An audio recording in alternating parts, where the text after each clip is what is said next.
Hello, colleagues. It's almost 6:30, so we'll switch the YouTube on. Yeah, and make a start.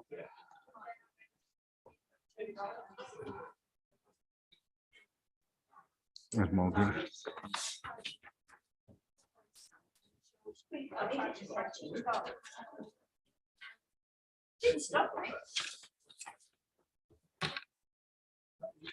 Okay, it's now 6:30. Good evening and welcome to the special meeting of the Scrutiny Committee of Melton Borough Council. Members are reminded that we'll be using the audio-visual system this evening, and the meeting will also be streamed live on YouTube. Members are asked to physically raise their hands in the usual way to indicate they wish to speak, and to use their microphones when speaking for the benefit of all present. The microphone is live when the red light displays. Please switch mobile phones to silent. And should you need to leave the room during the meeting, unless it is an emergency evacuation, when the emergency exit should be used, please use the marked exit and entrance. I will now provide a reminder of the evacuation procedure. In the event of having to evacuate the council chamber, please leave by one of the 6 emergency exits around the sides of the chamber. Please assemble at the far side of the front car park nearest to the park entrance. Officers will be on hand to assist if anyone requires any assistance. Public recording of the meeting. There is legislation that allows the public to film, record or use social media at a council meeting. This must not be disruptive to the good order of the meeting, nor include any filming or recording of the public seating area. Alongside myself, Councillor Robert Child, the Chairman of the Scrutiny Committee, I confirm that the following members are present and participating in the meeting. Councillors Siggy Atherton, Prue Chandler, Jeannie Douglas, Margaret Glancy, Elaine Holmes, Pam Posnett, Tim Webster, Jacob Wilkinson. We also welcome the portfolio holder for People and Communities, Councillor Millise Graham, the Deputy Leader. In addition to this, we have the following officers in attendance: the Director for Housing and Communities, the Deputy Chief Executive, Michelle Howard, and the Senior Democratic Services and Scrutiny Officer, Adam Green. I would like to remind members and those watching on YouTube that the purpose of this special meeting is to conclude the business that was scheduled to be transacted at the meeting held on the 5th of April this year. Item 1, apologies for absence, with Councillor Chris Evans, who's on holiday. Everyone else is present. I invite members who wish to do so to make declarations of interest in respect of items on the agenda for this meeting. A member with a personal interest must declare the interest at the beginning of the meeting and can take part in the debate. A member with a disclosable pecuniary interest or a pecuniary interest has to declare it and cannot take part in the debate and should leave the room during the debate on that item. Item 3, I would now like to invite Councillor Graham, portfolio holder of People and Communities, to present his portfolio presentation. Thank you. Thank you very much, Mr. Chairman, and good evening, and thank you for having me back. I said at the last meeting, but my portfolio rarely covers why I'm in local government. I know other people have different interests, but actually my mantra has always been in local government: look after finances. If you're going to do something, do it well, and look after the vulnerable members of our community. And this is really what my portfolio, luckily, is all about. The vast majority of our residents are living a very happy life. but there are a few who, through absolutely no fault of their own, and it could happen to anyone, are not so fortunate. And I really feel that the Borough Council, that those are the people we're here to help. And gosh, we've got a good team doing it. So thank you for that. You will notice that the paper you've got in front of you is totally different to the one last month, which just shows how much is being done. I'll go through it, and please interrupt me, ask any questions. And I've got Michelle holding my hand, who will answer lots of ones I can't understand, because I haven't got a complete update on the brief, but I know Michelle, who shares all my sympathies, will have. So we will start on, let's start on page 4, actually, I call it, which would focus on safer communities. And we'll probably spend more time on this than the other ones, because it does tend to repeat itself. And I only got these because they are hot off the press this morning. So I've been looking through them this afternoon. And the first one, review the opportunities to maximize the impact and outcomes of aligned services. I do chair, as we'll see later down, the Safer Melton Partnership, Safer Melton Community Partnership. And we had a very long, detailed plan, which really covered motherhood and apple pie. It had absolutely everything in it. And we decided that really it must become more focused. So at the last meeting of the community partnership, we agreed that the inspector, Lindsay Booth, David Walker, who has become our Safer Communities lead, and myself, we sat down and got sort of terms of reference organized. And we're going to have a meeting on June the 28th with all partners in that community to get our priorities right. And we want probably 5 main priorities. We'll carry on doing all the statutory duties one has to do. But I think what we want to do is focus on what the basic partnership feels are the most important ones. So we're going to have a morning in here with lots of sticky bits of paper, and we'll hopefully come up with 5 important things to do. And community safety is part of an overall integrated people offer, which Aisha is leading on. One of the things under 2, I'm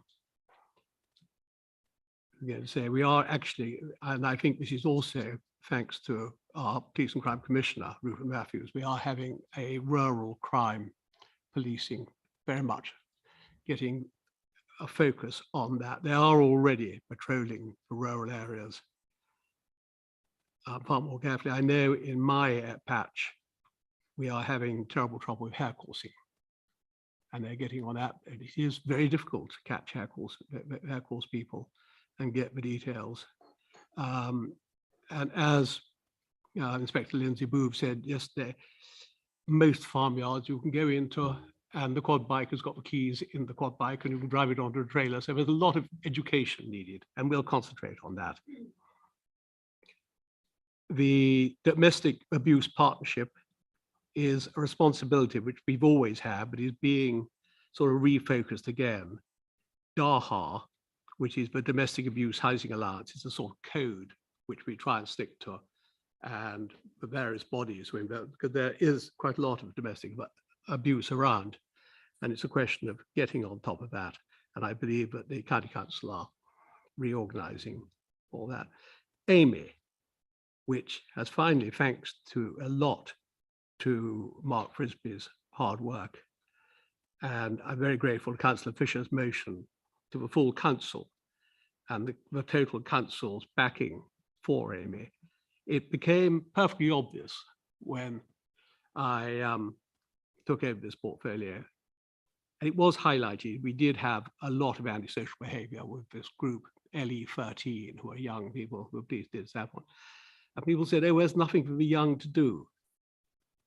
And there is actually an enormous amount for the young to do, but nobody is coordinating it. So one of my sort of early instructions was really, let's get a directory of what you can do. We're setting up this action for Melton Youth, Amy, with Mark Crispy. They're going to come around these offices because we had our initial meeting and I very much said, do you know what the Borough Council does? Most of them had never heard of a Borough Council. They had actually heard of a mayor, but they hadn't heard of the Borough Council particularly. So we're going to have a tour on the 24th of June, some of the young people. They want to resurrect the young mayor, which Pam was so instrumental in getting organised. And there's a lot of enthusiasm for it. And it is being set up. And one of the questions I was going to ask Michelle before I started, so I didn't look too stupid, it's not being set up as a charity, it's being set up as a... Well, at the moment, looking at an expansion of an existing community interest company. A community interest company, that's what I'm looking for, yeah. Which will come under Mark, because then they can bid for money. And they can be ready or self-financing, and hopefully the youth will then take them on. So, yes, do. I just wanted to say that a product of the Young Mayor and the Youth Council that I started is Councillor Smith. Councillor Smith was actually instrumental in a lot of things, including the credit union and various other things. And gosh, one wishes one had a few more Councillor Smiths around, but I couldn't agree more. No, it was great, but I think it was sort of dying a death before COVID, but COVID killed off all these things. And so it's a question really of starting them all up again. Strong relationships with the police and colleagues. We always have had strong relationships with the police. It basically depends on mutual trust and respect. And we've been very lucky with the police officers we've had in Melton. And we've always worked very well with them. So that was really that. Do keep asking questions if you want. The next one is the JAG, which is the Joint Action Group. I sit as an observer on the JAG, and it is one of those committees where you have all the partners, the schools, the police, the hub, and you discuss individuals and their problems and their issues and the way forward and which agency can help. And a case is not closed until all agree, but it can come on month after month. And I think anyone who's slightly involved in that world will realize the same names seem to come up the whole time, but the powers to be know about them, and they are dealing with them as well as they can. And the JAG is a very constructive way of doing it, which now we've taken over chairing from the police, and Alf now chairs. Yes, yes, do, yeah. To say, I met Rob Nixon last Wednesday, who's standing in as Chief Constable, and he spoke very highly about the police in Melton and our new inspector, and about what she was doing with rural crime. And he'd spent some time with them, and he said what they're doing with the, county lines and that sort of thing. He said they're doing an absolute cracking job, Pam. So that's really nice to know. Thank you. Yes. I can hear you. I'm on now. Obviously, you're aware that we rely on the 3 counties, and now they're working back with Lincolnshire and Nottinghamshire. We are getting a speedier response time. I mean, it was painful. I mean, we had a break-in and it took 45 minutes for the police to turn up, and they were still on the premises. Yeah. Where now they can be from Grantham in 10 minutes. Yeah, that's brilliant. And so that is much better. That is really working well. If I can just come back at what you said initially about people leaving keys in quad bikes. Yes. We don't all do that. But rural crime is a problem, a major problem. And they can take this GPS equipment off tractors. I mean, I don't understand it, but my family put it all in a gun cabinet at night now, because we've always got people snooping around. We've got lock gates, security fencing, lighting on all night, which we apparently Jim Worley said we shouldn't have had, but it's now permissible. But we do everything, and we've Yeah. got cameras, and you still get people. You cannot keep them out. You cannot make a farmyard secure. I'm sorry. Yeah, and you cannot patrol every inch of the road. We No. have now got a four-wheel drive vehicle which goes around. As you went through Spruce on Sunday, I saw it. But the all- problem, yeah. the problem we've got is nearly always, if there's an incident in our area, the police are actually in Oakham, and they Yeah, have to I come couldn't from agree more. Oakham to Bottisford, and it's a hell of a trek. That's exactly the same conversation I had in Buckminster about hair coursing. You know, twice they've been rung up and the police have been upping them. So the course is over and off they've gone long before. And sadly, they don't seem to be briefed that if they came down the A1 to us, it would be a hell of a sight quicker. You know, you say, Exactly. we got held up in Melton. Well, why did you come through Melton? You're probably right. We might get that message across. Yeah, thank you for that. And if there are any suggestions of what we should be doing or what I should be saying to Lucy, just let me know. But Lindsay, I mean, not Lucy. The school workshops are working well. Lucy and Alf go and talk a lot about diversity and various other things and antisocial behaviour to the schools, and they're very well received. Work in priority neighbourhoods. Amelia's got this five-a-side football going, which is, and I think she's now up to 5 teams, or 5, and it won't be long before she'll be able to introduce a league. And that's very, on Tuesday evening, she'd welcome anyone going down and having a look. It's great. Smart is rarely a question of where retailers can share information via wireless and other methods. CCTV, I think we will come on to later because it's quite an issue all in its own. Right, Parish Council liaison, we have contacted the parish councils and asked them to liaise, to put in there, come to our Melton Safety Community open morning to put forward their ideas of what they feel we should concentrate on. So hopefully they'll take up that offer.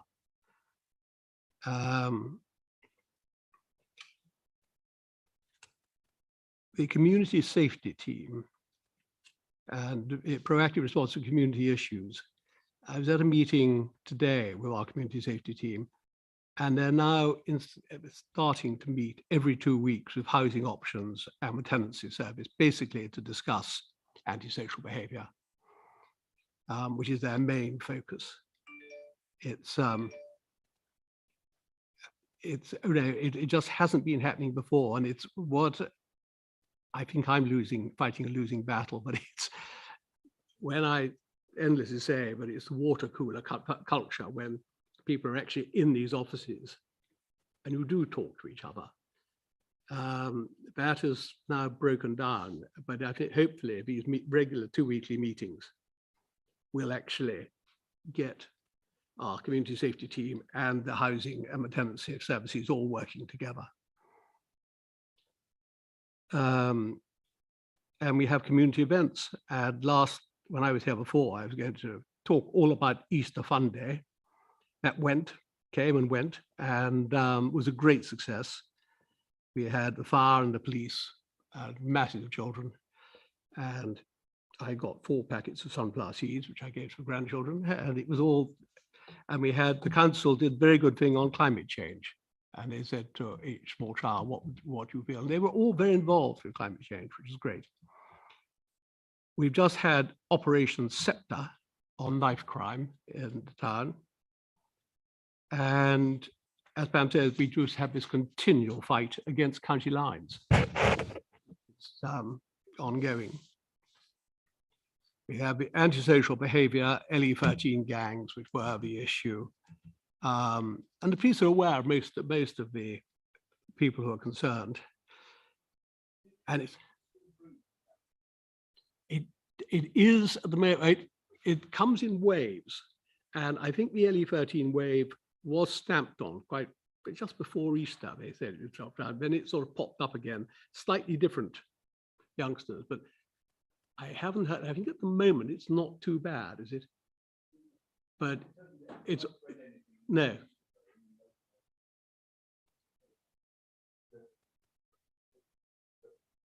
Whether it's a summer thing or a winter thing, I don't know. It might be sort of long winter evenings rather than summer. You can do other things.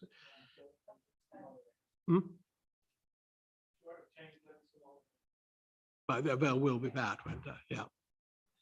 But anyway, the police are aware and they targeted it and they stamped on it. And it is a difficulty, taking back to your parents, but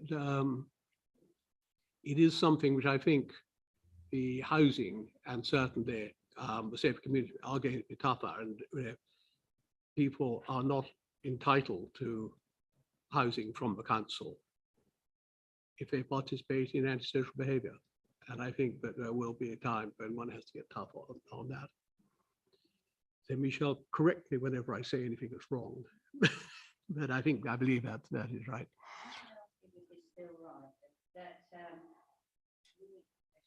Yes, yeah, absolutely, yeah. Many moons ago, when I was chair of housing, they used to go through me if there were difficult people, and we really used to talk about this before those people got anywhere, and sometimes if it was the type of housing, I think it was Nottingham association houses, and they were only in those houses for a short time, and if there was any problem, they'd gone and there was nowhere else. Well, if you haven't got anywhere else to live and you're kicked out, then you're going to think a bit, aren't you? And I think, I don't know whether that still happens, but it did, and I think it's helpful, because everybody has to behave themselves, don't they, really? Yep. So we take making appropriate allocations really seriously. Obviously, we have to balance meeting people's housing needs with them meeting community needs, and no two cases will be the same. One of the changes that we're in the process of making at the moment is that the responsibility for making those allocations will move to our tenancy team rather than our housing options team, so that we can really think about the wider community impacts and things like that. And we have got our new allocations policy, which has just gone live as well. And within there, it is explicit about how we will manage antisocial behaviour.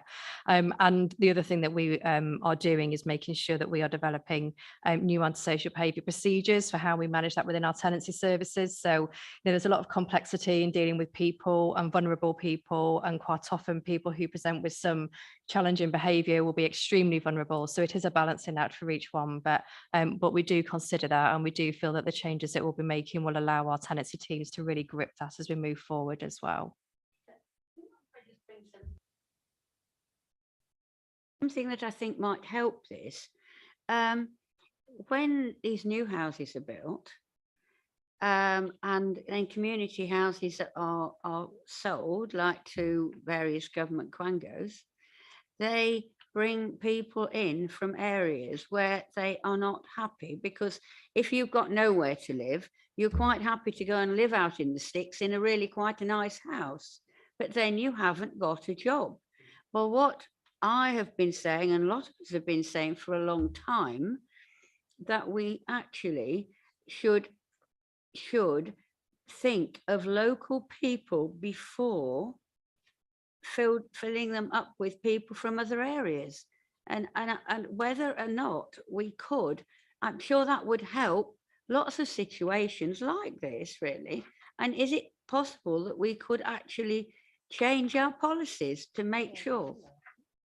Pardon? I think it's already in there. Well, if it is in there, I don't know about it, Margaret. No, well, I mean, we've had that with David Wilson's. I mean, some very good houses, and Derby Housing Association took over the management, and when one becomes vacant, somebody from Derby gets it, and they're alien to the area. So it's not a happy mix. Okay, so our new allocations policy has gone live this week. And that was one that we have consulted on, and I know members have had briefings on that, and that has really tightened up on the local connection criteria, because it's really important that we could retain local housing stock to meet local need as a priority. We do have Section 106 agreements, but there will be different types of agreements. So sometimes the first time a new estate is let, there might be 100% nomination rights through the council, and they will go through our allocations policy. There may well be Section 106 agreements which have a reduced amount of allocation and nomination rights from the council. So without knowing the individual cases, I couldn't comment, but we do, where we can, look to make those priorities. The other thing that we can do, and we will look at this on an exceptions basis, if we have some particular issues or challenges in an area, we can look at developing something called a local lettings policy, and that can help us to manage in certain situations. But again, there are processes that lead us to be able to implement that. But the housing allocations policy for Melton prior to the change that has just been made was much more open, so people from anywhere in the country could apply, and that has been restricted through the changes that have been made. But if we do come across particular issues and challenges, always happy to discuss those. But on the Section 106 and new builds, there are so many different types of agreements. There may well be some that we don't have full nomination rights on.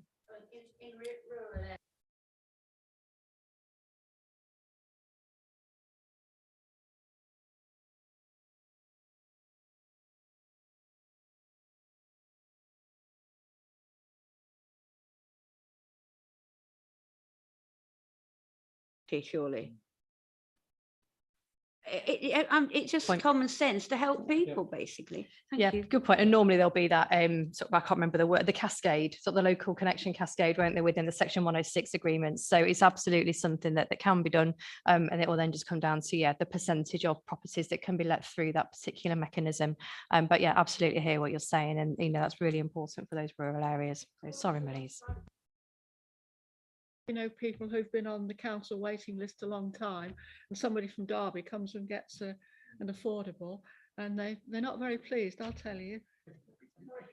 I can fully, no, absolutely right. Thank you very much. Sorry, yeah. Of Michelle.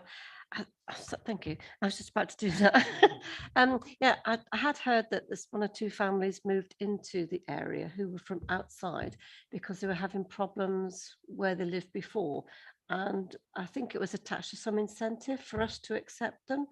Are we going to stop that, or is that part of our housing allocations policy now? Because when we've got so many people on our waiting lists, I don't think we should be accepting people from outside to come, because we can hardly manage with what we've got now. And I know we can't save everybody, and I think sometimes you've got to look more to the local area to try and sort that one out, rather than accepting problematic families from outside of the area. Okay, so it's difficult for me to comment on the specifics. There are sometimes exceptions that we apply. So for example, if somebody was at serious risk of violence in another area, if somebody was at serious risk of domestic abuse in another area, there are mechanisms or reciprocal arrangements. I couldn't comment without knowing the cases, I'm afraid, but there may be exceptions, but they should be exceptions. And our policy will allow for exceptions, and that would always be done through some management consideration of risk and appropriateness. And similarly, there may well be people from Melton that need to move to another area for similar reasons. So yeah, I couldn't comment any further, but I understand that, the concern. Diverts onto Ronan's patch, which is very nice. CCTV, this is continually under review between the council and the police. And as issues move around, we've got 4 actually very good modern cameras which are fixed at the moment. We have the automatic number reader thing out there. We are doing a review into the CCTV, which should be done by the end of July, hopefully, between David and Alf and the police. And we are really a lot of hands in external funding. If we get external funding, we can get more cameras. We've got some mobile cameras, which we can put up in sort of Fairmead and the Country Park and places where they're needed. And they are available, but you can't just suddenly say, I want a mobile camera because but you have to go through a review. And we've also got to put up signage saying you are under mobile camera, you are under going to be photographed, which in itself actually does actually deter crime anyway, just a sign of people knowing that seeing a sign saying there is a camera around does actually have quite a deterrent effect. But hopefully the review, and then I have a feeling probably we'll be coming to you asking for some money once we know exactly what, and we will do what we can with whatever we're given. Just on the CCTV review, so members will probably recall within the budget papers, there was provision that there would be a business case brought forward at a later date, and that's exactly what that's referring to. You know, the technology has moved on significantly since the current system would have been installed. So there is a need for a review of the equipment, the operating arrangements, the monitoring arrangements, in order to be able to develop a business case. So that's the piece of work, and we're taking our time to make sure that we get that right. While we're just I've done it. Sorry to interrupt you. Yes, talking about the mobile sort of CCTV cameras. yeah. Are we going to be using those for the fly tipping hotspots? It's something that well I've be, been yes. badgering on about forever. Yeah. And we do There is do one need them. And particular I know, one I'm thinking of, which I probably should not mention, where hopefully we're going to get one up there. yes, And, well, we know where these hotspots Yeah. are. So if we put the signage up and if you know where cameras, they are, Yeah. let David Walker know, and he can go through the procedure. Yeah. It doesn't happen overnight, and they can leave them up there for a cycle, but we don't like leaving them up for too long, but they'll leave them up for a certain amount of time. And they aren't live. You won't be able to see actually what is happening as it's happening. But if you find the fly tipping there, you can plug it in and watch and get number plates and faces from it. So hopefully that'll do it. Before we move on from Amy, I'm very aware that as scrutiny under the last chairman, you did ask for a job fair for young people. And I'm hoping that we can get Amy to organize something like this. I kept on saying, really, there's little point in sort of 70-year-olds like me telling 15-year-olds what they should be doing. It's far better that they should come up and we can guide them and help them in any way we can. But they'll know what's wanted. And I'm very keen to give them as much of their head as they can. So any luck, they will get, once they've got constituted, which will probably be next term, really, more than anything else, we can get them to organize a jobs fair and organize a directory of things that can be done in Melton. So we're putting a lot of hope into Amy, and I'm sure I was fascinated our first meeting when we sat down and they'd all stuffed their faces. They all like Kentucky Fried Chicken, a great deal more than pizzas, which was my first sort of introduction. And then they sat down, and everybody said, Mark said, do you like living in Melton? They all went, ugh, no, nothing to do. Blah, blah, blah. By the end of the meeting, they were all so infused that actually they could do something. It was an absolute revelation. So I've got great hope that with any luck, that Amy will be the voice of the young people. What we'll see. See on this one, a wonderful photograph of Councillor Douglas all wrapped up in the cold, shows what we do. And this really is the Safer Streets, where we get funding from the Police and Crime Commissioner. So he came out, and our Member of Parliament came out, and I was there, and you, Doug, was there, and Michelle was there. And then we suddenly realized we were about a week or two too early. We hadn't actually got anything in place, but it is there now. And so that was, yeah. Mally's, the top photograph, the top, not photograph, the map. Top map, yeah. I was made aware of an incident at an eatery down at Thorpe End, where an 11-year-old with his little friend, because he's moved schools, they were having, I don't know, something and chips or whatever. I'm not trying to save a place. And 3 children on scooters came in, started pinching their chips, and this child said, you know, leave me alone. The staff said, we can't do anything about it. Was this recently, or This was was it when the LE13 quite lot? recently, and you know the grandmother. No, do I? Yeah, and it was quite frightening. What the police always say is, tell us. If Well, you've got the- an accident, if you've got a thing like that. So they knew, the child knew who they were, Yeah. from what I can make out. And there could well be a camera. And operating. there probably was, but the staff said they just didn't know what to No. do. But it just so happened that the scooters somehow hit a barrier, all three of them, and they weren't very good after that, these scooters. So, but the father of this little boy, he knew that when he went to their house, went to Oh, right. Yeah. see the parents, and he said the parents said, "Oh well, can't really do anything." I mean, this business of not getting somebody with a scruff of the neck, like Yeah, you can't do it. Yeah, well, I know you can't do it, and can't do it. it's just But it's unfortunate, isn't it? You can't do I these know, things. I know but Lindsay would say, if she was here, is just tell us whether it's 101, which I think you're having trouble with because it takes such a long time Yeah. to report anything at all, or on the website. And they build up a picture, and if they know this is happening, they can then do something about it. Yeah. I was horrified. I didn't know it was about fortnight, 3 weeks ago, Yeah, and I right. didn't Yeah. know anything about it No. until she told me, and it's pretty frightening, isn't it? Yes. Really.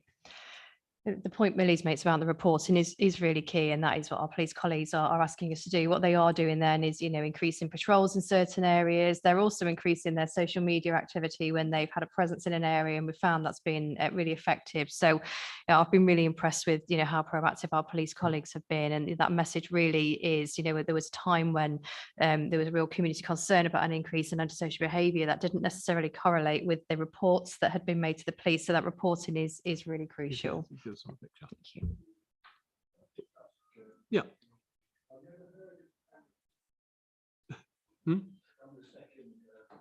Second thing. Hereford Street.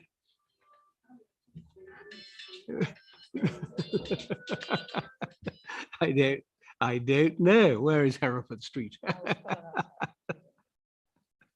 can do quick with King Street and Windsor Street there. Relays, can I It's just a say, tiny little. can I just say something? Yes. Yeah, years ago, there used to be like a pub watch, where all the pubs talk Yep. about people. Is there some sort of scheme for the retail units and eateries and that sort of thing?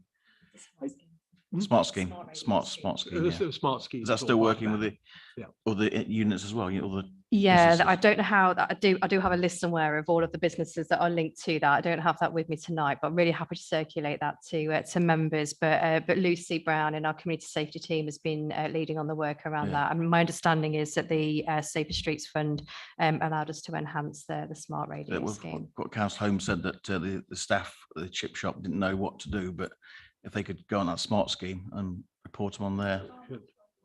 Yeah. Oh, was it? All right. Yeah, well, I don't know where Hereford Street is, I'm afraid, but we better go out and find it. It's a den of iniquity, I'm sure.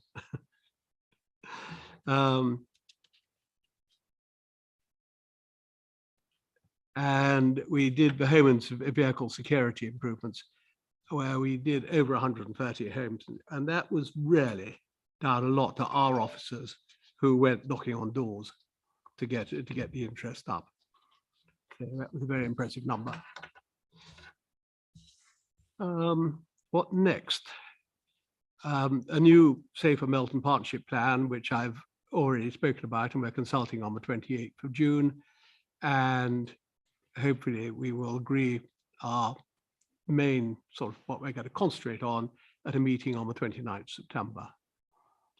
The council frontline team for housing and everybody, county lines is still an issue, as it is in a lot of towns. And it's really training for our officers to be able to spot the signs and informing the police and letting them do the rest. Priority neighborhoods, again, engagement is absolutely key and will be enhanced by having the community safety and the housing teams all working together. the purple flag status, which I've always been keen on, is an ongoing scheme, and we have actually been successful in this year's purple flag interim renewal and retained our purple flag accreditation for the town this year. And a full purple flag renewal has to begin by the end of June, or has to be in by the end of June, and then they will come and assess this sometime later on in the summer. And it's different to what it was because the nighttime economy is now so different to what it used to be. And it's going to take a lot of time to recover, I believe, from all the COVID. I was speaking to some friends of mine who they don't manage it, they own the building with the public housing, and they were saying to me they'd not really been out in the town because of COVID and you know, what have you. But they went out, must be 2-3 weeks ago on a Friday evening. And they said, apart from Wetherspoons and what's the one against the cinema? Cutting rooms. Yeah. The town was like a ghost town. Yeah. And this is what they were saying the other day to me, was that Friday is totally dried up. Saturday is still busy, apparently. But Fridays are very quiet. It used to be a Friday and a Saturday. So hopefully we'll get that back, but it'll all take time. And the cost of living and everything else is difficult. We've written down, we've got the collaboration to deliver AMA with wider CCTV, we discussed, and closer working with the community and the safety and housing team, we've discussed. And the Scrutiny Committee has a remit to fulfill the functions of the Council's designated Crime and Disorder Committee under the Police and Justice Act 2006. So I expect you know what that means. Good. There is it. And we'll update. Key updates. That's it, safeguarding. A recent drive to increase resilience with safeguarding. We've got 13 trained designated safeguarding officers across the council. Everything now seems to be concentrating towards the safeguarding, doesn't it? I know the Church of England thinks of nothing else. Strengthening our ability to respond quickly to safeguarding concerns. And that's a partnership approach. We've got the digital switchover where we are working with Market Harborough or Harbour District on the lifeline. And something will come to us later on in the summer, won't it, on that? And hopefully we can get a cost-efficient, monitored system of the lifeline. Housing options and case management. We do have a very small team, but I believe they work together. They can be a great deal more efficient, and they're really good, and they're up for it, which is wonderful. And the community safety again to be finalized in September. Supporting communities, homes for Ukraine. This is another tremendous thing we have got. And Michelle and I and Pam went off and just stuffed our faces with ice cream and did little else on last night, wasn't it? At Burnley Farm, where the MP and this council put on, and we hosted really. We've now got 40 hosts, roughly, who have said they will take Ukrainian families, and some have got them. Yes. I'll just say, I was there last night, and it was quite an enjoyable evening. And I have had an email today from one of the Ukrainian young ladies that was there, and she said it was very enjoyable. She made some contacts with other Ukrainian families and people that were here. What she did miss, she thought that it was going to be where everybody would sit down and they would be able to speak with Alicia about some of the things that you know concern them or they don't quite understand, and particularly when it comes to employment. And one of the things they said was, could the council not have a jobs fair where people that have got, you know, jobs could come and talk to them and tell them what sort of qualifications they would need to be able to do it. But a very enjoyable night. And I went back and said, I'll take it back to the council, and she said, oh, please don't. You know, she said, oh, please don't, because I don't want to upset anybody. No, it's what, you know, we're all on a learning curve, and I think that's very, I mean, we want to repeat it. I think we'd like one, probably another one sort of in a couple of months' time. And then I think it's quite important we have a big sort of Christmas one at some stage as well, don't we? And I think that's Fernley's ice cream parlor in the down the road. Oh gosh, no, it's frightfully good.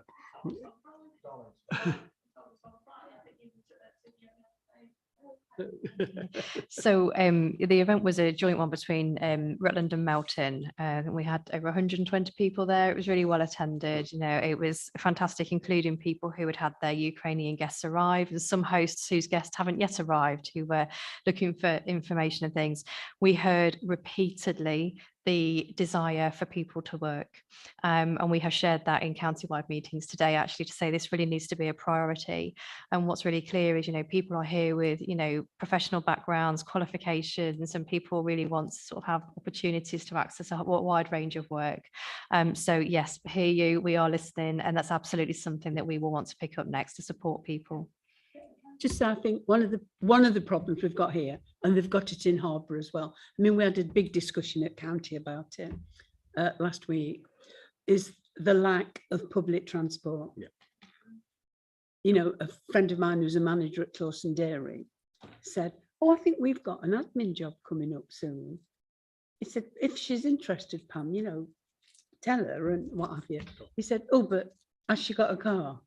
No, absolutely right. No, Yeah. it is, and you'll see that Michelle talked to Lord Harrington later on, and this was one of the things that raised. And you stress very much, it's not one case fits all, and in rural areas we do have this. One of the things that Alicia told me was that actually AA will give free driving lessons to Ukrainians. So if there was a couple I was speaking to who said they've got 2 cars, they only have one time, so they were going to let the Ukrainians have the other one. And so, you know, if in that case you can get to work, but it is a problem. Everybody knows who lives in a rural area. It's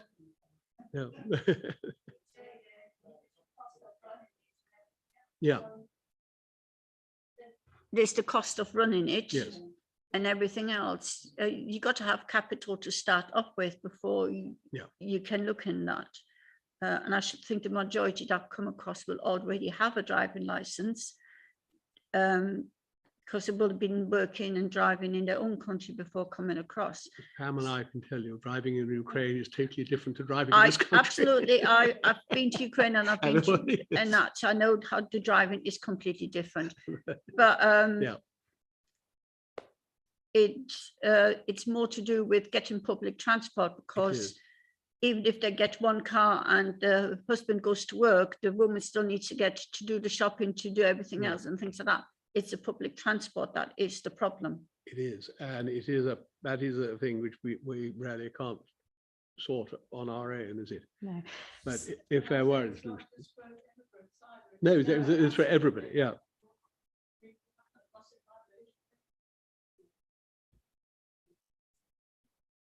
When they do come, they're at the wrong times, aren't they?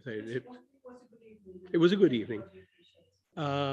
We had, and thank you all those who helped, the race night, and we sent 4,794 euros and 6 centimes to Poland, which was all we're taking. The really annoying thing from my point of view was that they gave me a thing called the IBAN number, and they got it wrong. So it took a week to get it out there.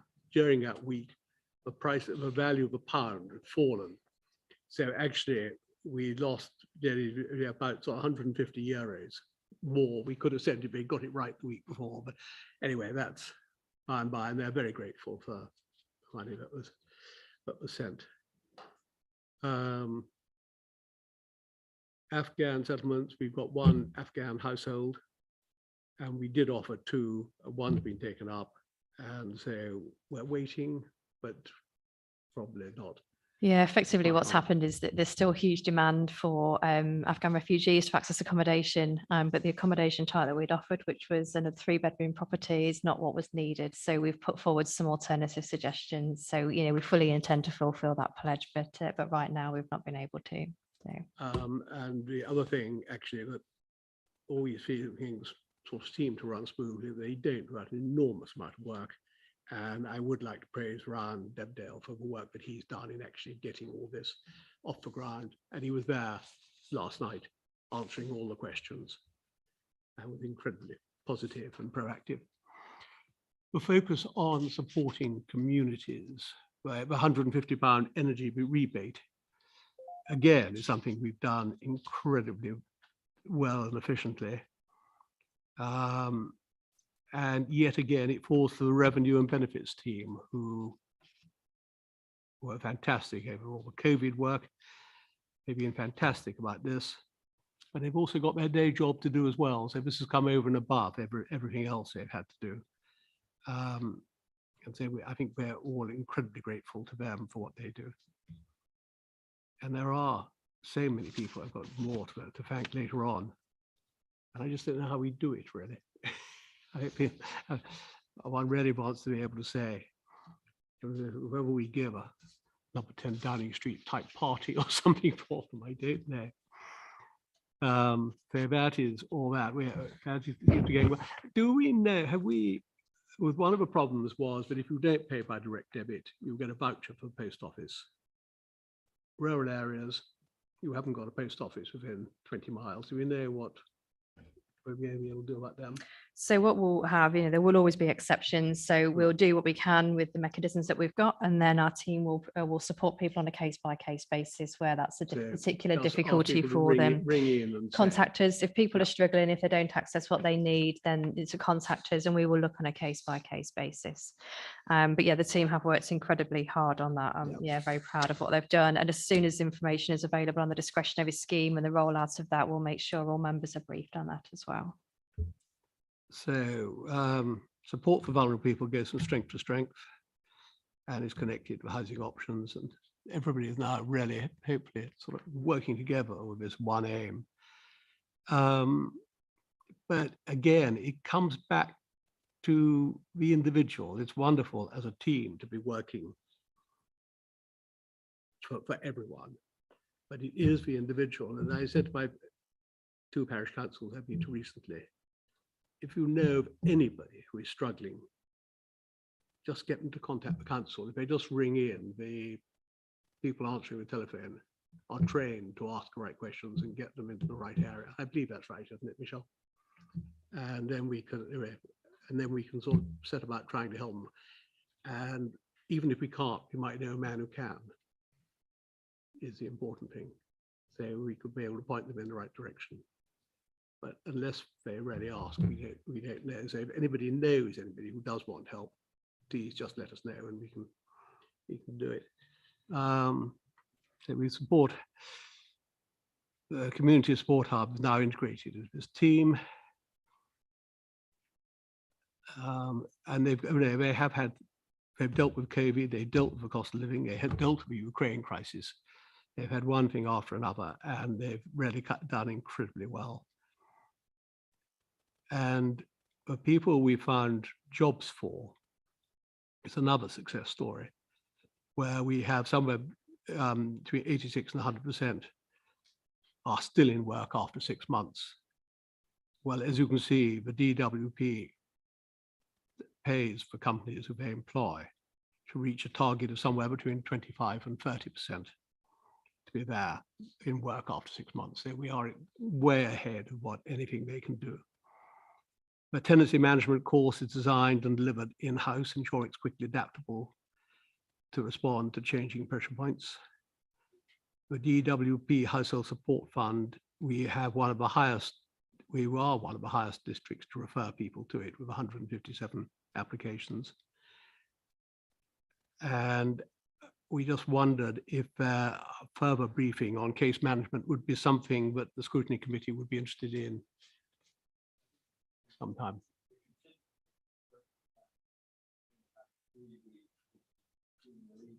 Yeah. It's bad.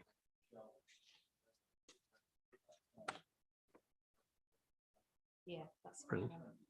yeah, I'm happy to add that consideration.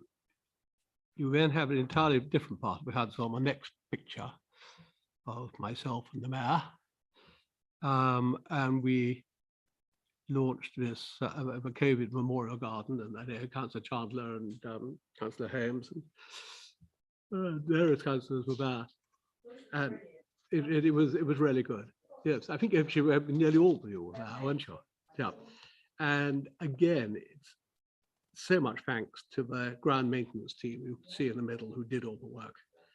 And Nick Evans, actually, who worked on it, a project, and was responsible in a way for the way it was received by so many.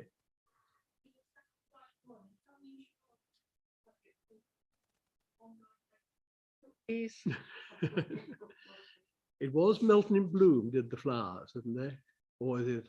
Melton and Bloom have been incredible, yeah. as they always are. And yeah, it's been a real team effort. But I know we spoke at the event, Councillor Chandler, about a budget to maintain. And yeah, again, I hear you. I know it's important, but yeah, we are incredibly proud of those teams. You know, they've done an amazing job, and our partners as well. Couldn't have done it without. But yeah, I'm really pleased that you enjoyed the event as well. We were initially talking about this. This has been sort of going on for many years now, as probably Pam will remember. Initially, there was trees planted, and then they died because of the weather. I do remember you planted a tree, didn't you, Melissa? But this is sort of this has gone on from that. But when we were looking at this design, one of the main questions we did ask of the group at that time, because it was a Friends of the Country Park were there, Albert was leading the group, and there was people from the sort of environmental services. One question I asked, well, can we afford to maintain it? Because if not, there's no point in doing it. And they said, oh yes, there'll be money in the budget. Now, I really hope that is true, because what we don't want is for this to fall foul and become overgrown and think, well, why did we bother? Because it's going to be very, very important to everybody. And yeah, I just think we sort of need to be quite mindful that we need to provide the budgets for them to be able to maintain anything that we do in the future. We can't just ignore it because it's there now. We've committed to it. Absolutely right. And I slightly feel that because the whole of the ground maintenance team were involved, hopefully they will keep an eye on it as well. But can we get the message firmly out that we want it? Absolutely, yeah. Ask was, if you're going to maintain this, what aren't you going to do? Because it's a huge park. So if they have the budget and the people, they can do it all and get the standard up. Because one thing they didn't do was apply for the green flag for the park, which we've always had in years. I know Pam will probably remember as well. We've always had green flag status. Well, they didn't apply for it because the park wasn't up to the standard because of lack of people to do the jobs, etc. So what I'm just hopefully that it going forward, it's going to get back to the standard that it was, which I hope so. Scrutiny will be. Yeah. Can you make a note that it is?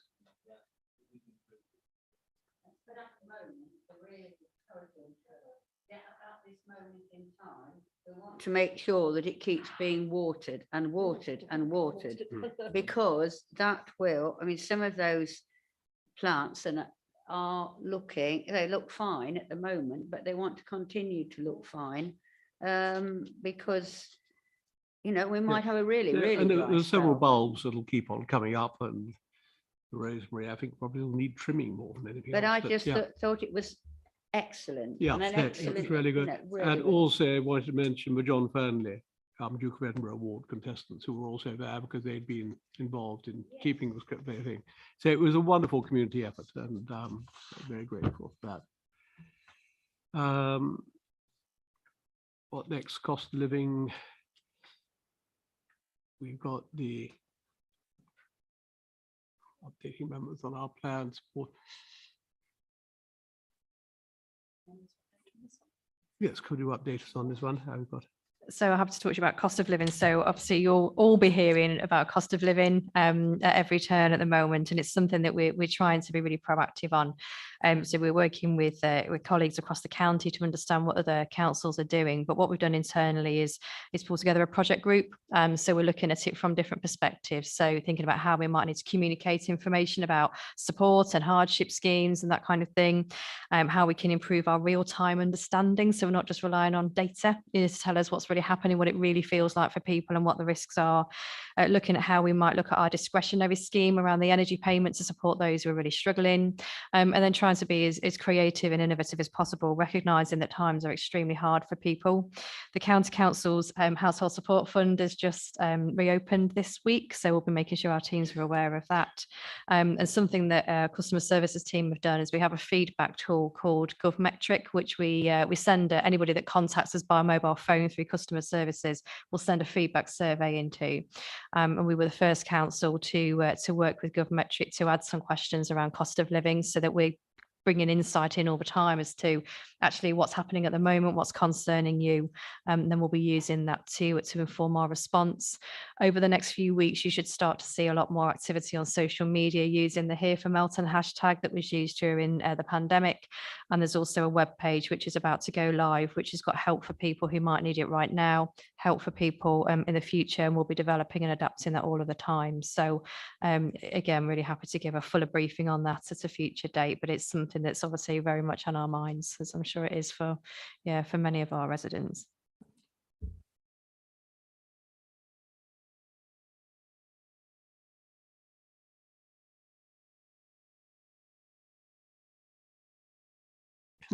Back to that. We've got the Health and Helping People Partnership Board, which is met, and again, going to focus more on our priorities for that. But that is really focusing on getting the best start in life for people.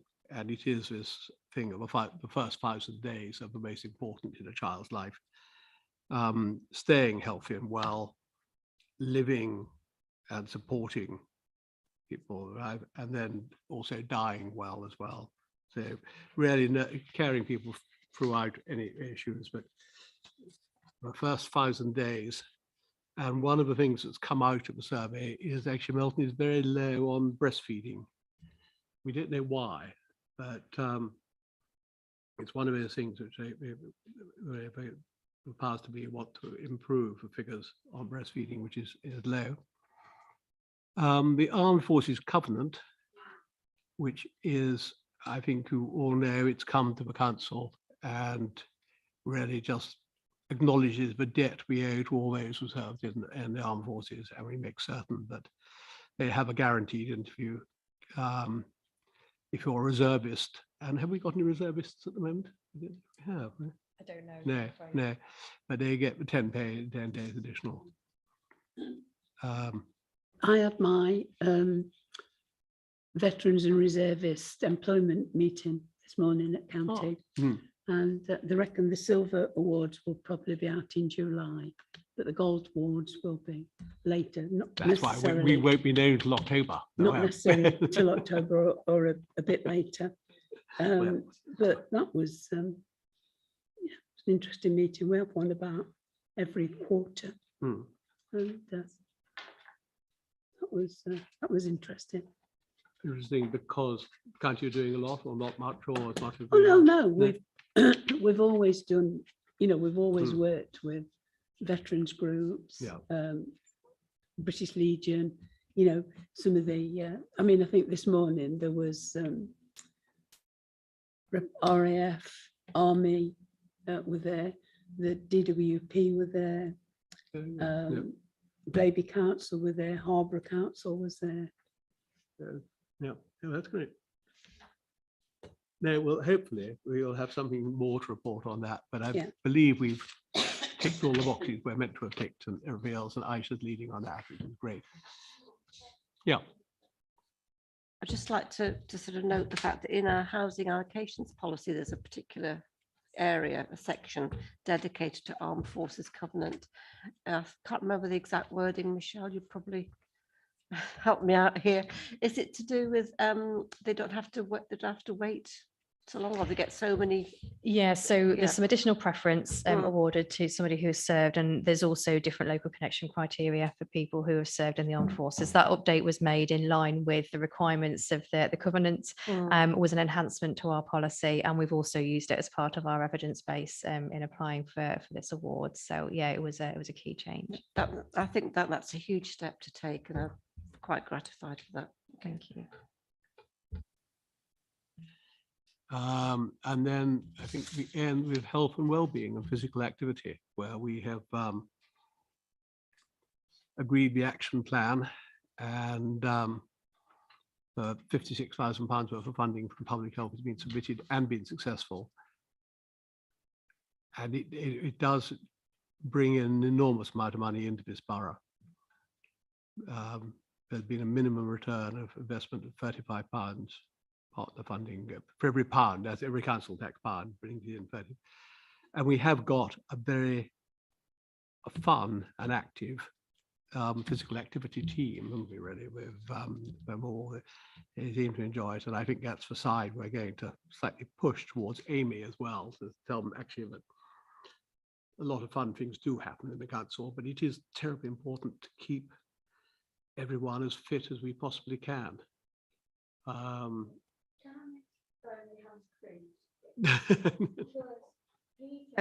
My cousin, I'm sorry, I shouldn't say it's related, but it doesn't make any difference to me. But he said from Melton and all round Stableford and to Leesthorpe and where they are, there are loads and loads of tracks, loads and loads of walking areas. And yet he said he's asked for signposting so that people could actually obviously walk there, I suppose, but there are places where people could walk, and it's not signposted. And he thought that it would be an awfully good idea to work with the council for He should work with the county council. just the county council, not borough. No, it's a county council function, and they Well, are I suppose it actually is, yeah. they're very efficient. It's one of the things the county council do very well. Yes. Right. Oh, well, I'll tell you then, Pam. But don't wish any more on us because I am. they're not cheap to, Oh, right. well, as soon as you do one, then you've got people, when did Did you last maintain this footpath? When did you last come and, cut hedges or, Yeah. But it's up to a landowner. I'm just isn't saying it? well-being. Oh, I don't Yeah. disagree. No, I was only joking. That was only a throw. No, They do get them to write to the borough council, but I do know from experience they are very efficient. And if you've got something which is wrong, you go on and you click on a map and it tells you exactly where it is. We have one or two styles, and they replace them with kissing gates and things. And it's wonderful. Here's the contact. It's contacted. Great. He's on our radar. Right. So that endorsement 10 years. SLM are currently working on their own health and well-being strategy. And again, they are more than happy to come and talk to you at some stage if you want to. And I know, Robert, you'll be very interested in that. What next? Build stronger relationships with other people based on services to give residents holistic support and physical and mental health is a very long way of saying, really, we want to do what we can with as many people working together to look after our residents. Ensure all health practitioners are aware of the offer. And also, let's say, physical activity rather than medicine. Because we can keep people fit. Hopefully, they need less medicines and less. So it's in our interest to help keep people fit as well as the medical practitioners. And there's a thing called #Let'sGetMoving Melton, which would pass me by, but it's called Move More. I don't know what happens if you go on to #Melton Let's Get Moving. Trying to explain the social Yes. media to Melise, which is one of my goals while we work together. But the Let's Get Moving hashtag will be used across the whole of Leicestershire, and really trying to encourage people who have been inactive to move more. The team have actually been working with a number of Melton residents to sort of look at their journeys and and how they can assist them to move and sort of engage in not necessarily sport but just physical activity. And I think there'll be an event in I'm not quite sure where it is, which park it is, but in August. So when we've got details, we'll share those. It'll be great to get some people there. There'll be lots of groups and activities and things people can get involved in. But yeah, a lot of enthusiasm with partners for the work that they're doing there. They will, I'm sure. Yes. That's a good question. We're talking about sort of health and well-being for everybody. Do we do orienteering for children? Because we've got the country park there. I mean, it's ideal. It's crying out to be used more. We sort of wanted to increase the footfall, but we don't sort of advertise it ourselves. So the more we use it, the more we're going to introduce it to other people. And orienteering during the sort of summer holidays for the children, well, it'll give them something else to do as well, won't it? And say it's such a beautiful park. I mean, they can go bird watching, they can go looking for anything, all the fauna and flora. They can do anything they want, really, as long as it's organised. So I don't know whether there's any funding for that. I think that's a really good idea. I can't see that it needs much funding. Could we put it to Jake or someone that could you get feedback? Yeah. When Dave Cowell was the manager at the Learning Hub, they used to run the cafe. They'd got one, and it was like a Q code thing. You went on this, and you had to go and find these Q codes. There was some sort of map, but when you got there, it told you what there was in that area. You're right. And that was very popular. But I think once David left, it's probably just. But it can't be beyond the wit of man to disappeared. reinvent, can it?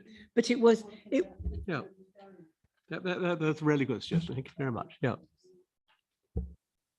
Could I just say as well that, sorry, Yep. Miss, that some parks have things like Hunt the Gruffalo. I mean, and it gets children walking, because when they get there, they get on the parent's phone, and this sort of, it's like an app.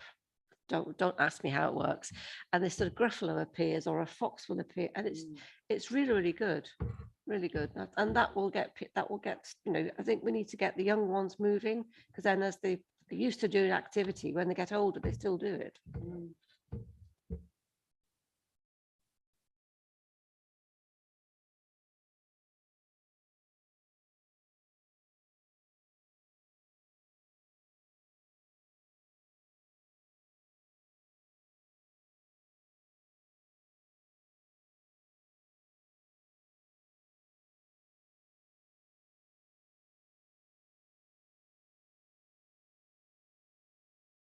Councillor Wilkinson.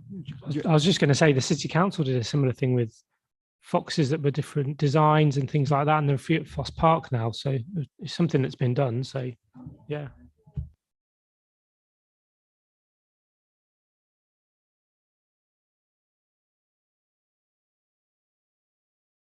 It says up there that SLM are more than happy to come and talk to you and give a presentation. And that is basically it, I think. Is it? Have I missed out large hunks? And are there any other questions? We've had some very good suggestions. Anything else anybody would like? We've asked the questions as we went along with. Well, I think it's the easiest way, isn't it? When I think Councillor Holmes wants to just. I would just like to thank you, Mally's Councillor Graham, for the only person that has actually come from Cabinet that has actually, we've known exactly that you have written it, you know what you're talking about.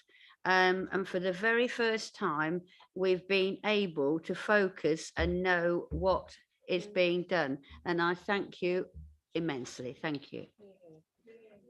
Certainly, you've made sort of a double trip, if you like. You had a practice session.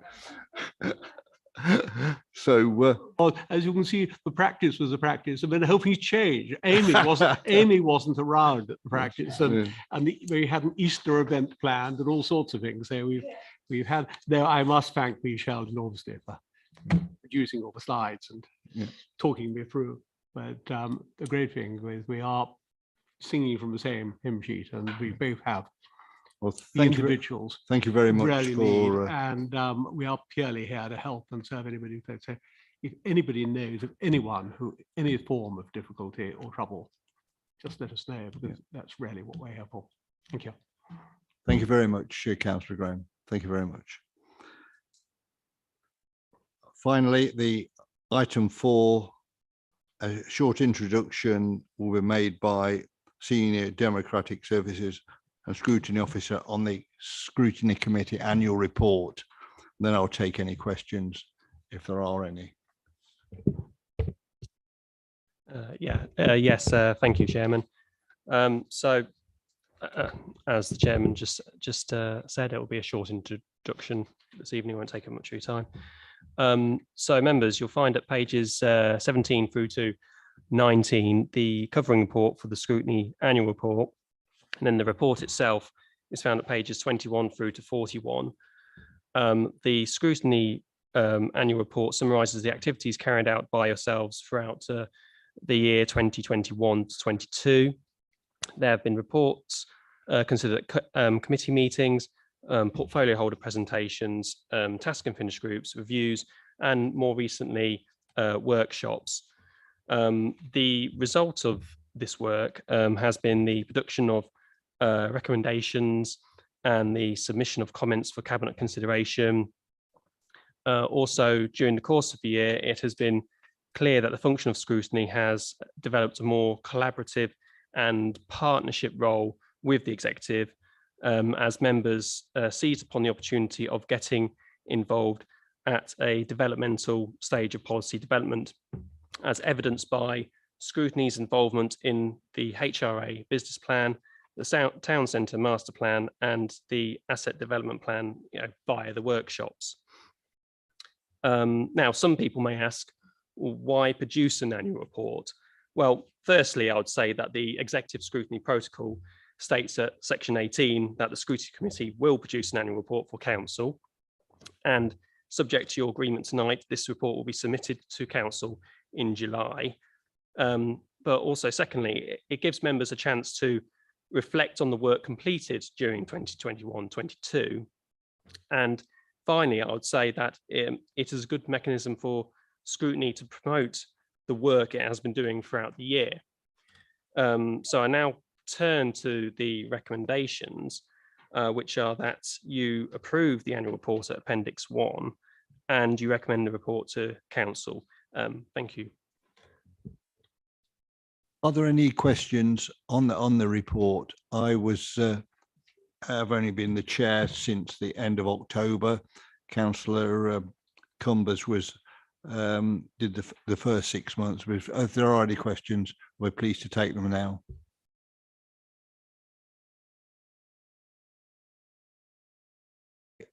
Do we?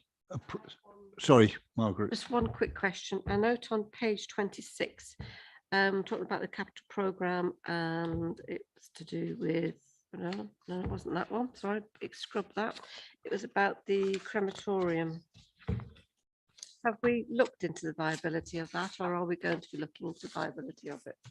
So our team have been working with our procurement colleagues around commissioning that feasibility work, and we have built into the request for the feasibility work to add feasibility of crematorium. I don't know what the outcome of that will be, but we have asked those contractors to look at that as part of their overall work for us. Thank you.